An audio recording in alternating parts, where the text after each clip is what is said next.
Et bonjour à tous. Alors aujourd'hui, petite review sur le nouvel Aromamizer Plus V4 de chez Steam Crave.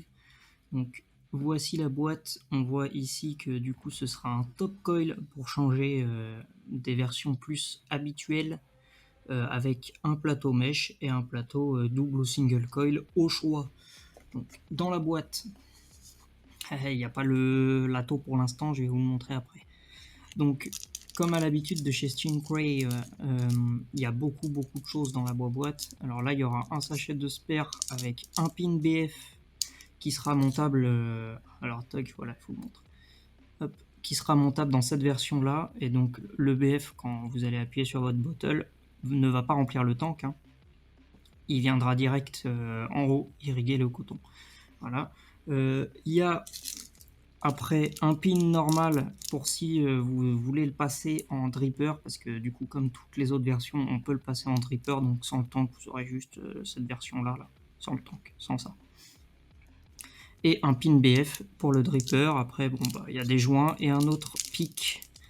Je sais pas si on le verra bien avec le reflet. Voilà, là, il est entre mes deux pouces, en marron. Euh, un autre pic pour le pin 510, et ça, c'est cool.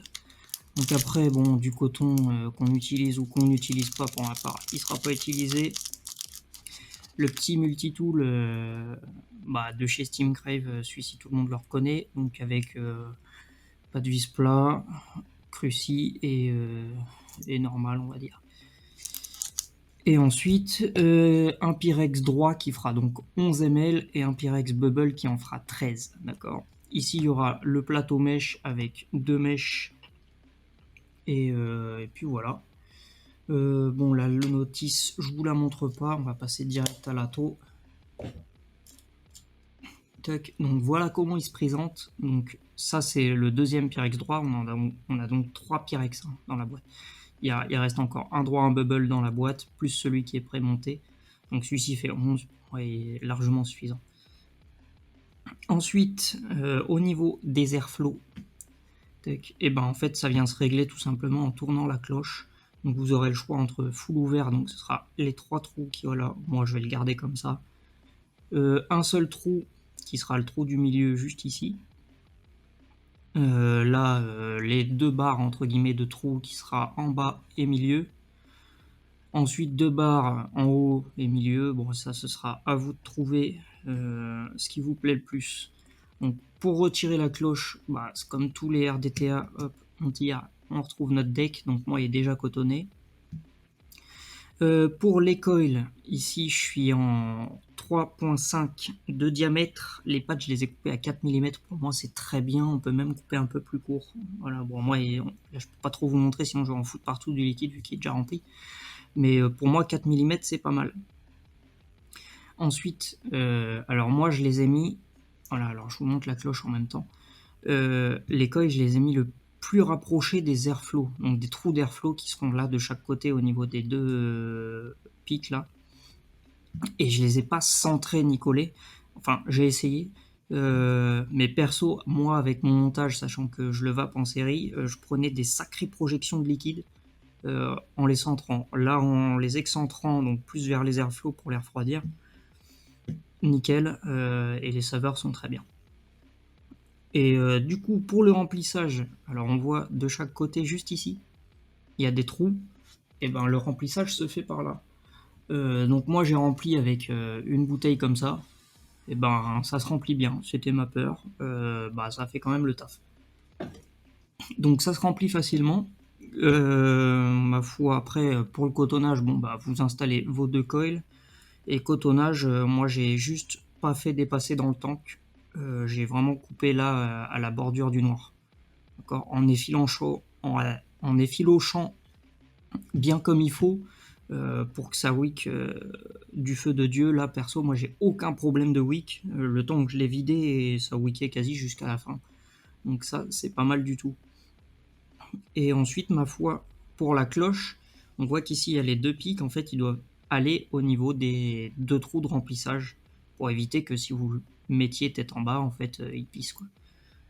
Donc voilà, pour replacer la cloche, hop, voilà, les deux trous au niveau des deux trous de liquide, on ferme et l'atto il est ok. Alors, le drip tip, m'en voulez pas, je vais le remplacer parce que les couleurs un peu douteuses dans ce style-là, c'est pas mon dada. Voilà, je vais lui en mettre un full black. Voilà. Bon, il est un peu grand, mais perso, moi j'aime bien comme ça. Hop, je vais le monter sur le KOTB ici présent et on va se tester ça de suite. Tac. Alors les coils sont déjà rodés, hein, j'ai déjà essayé la bête avant de faire la vidéo. Ok, c'est bon, ça marche. Donc je suis à 0,38 ohms, c'est un montage assez tranquille mais qui marche très bien là-dessus. 3,5 de diamètre, il me semble que j'ai 9 tours sur les coils, qui sont en 3 x 28, 1 x 38 il me semble, de chez Pascal Coil Connection, merci à lui d'ailleurs. Et n'hésitez pas à aller voir les nouveaux coils dispo chez Vapozone, les UZI ils sont apparemment très très bien. Et donc on va se tester ça de suite.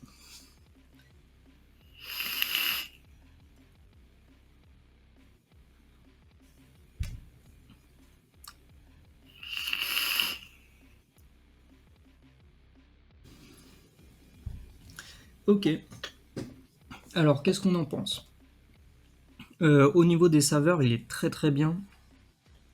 Le rendu, je sais pas trop comment dire, mais il fait très juteux, entre guillemets. Il est crémeux, il est pas sec du tout comme les autres Aromamiseur Plus pouvaient l'être selon le cotonnage. Bah celui-ci, franchement, un à cotonner, c'est un jeu d'enfant. Et les saveurs sont. Voilà, elles sont là, elles sont vraiment bien. Euh, Après, facilité du montage, franchement, au top. C'est très très très très simple. Le remplissage peut se faire tant que le coton, enfin quand le coton n'est pas rempli, n'est pas changé, pardon, ça marche. Ça c'est un bon point aussi. La boîte, il y a encore plein de trucs dedans, donc ça c'est génial. Vous avez même des coils, donc bon voilà. En gros, vous l'achetez, vous pouvez l'utiliser. Et ma foi, je ne trouve pas vraiment de défaut parce que la quantité est aussi très bien. Là, 11 ml, c'est top.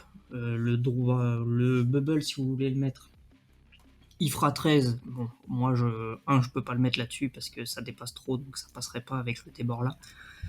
Mais si vous voulez encore plus de contenance, bah, ma foi, vous pouvez. Donc voilà, enfin, je recommande vraiment la bête. Les saveurs sont très bien. Et la cloche, comme j'ai mis les coils à cette hauteur-là, full ouvert, bah elle chauffe pas. En tout cas pour ma part, elle chauffe pas. Donc voilà, c'est tout pour cette petite vidéo. J'espère qu'elle vous aura plu. La prochaine fois, je pense que ce sera la présentation du Voltrov 38 V2 qu'on a juste ici. Alors la box est juste énorme, donc c'est pas facile à montrer dans le champ, mais voilà. Ce sera sûrement le 38 V2. Et sur ce, je vous dis à tous bonne journée.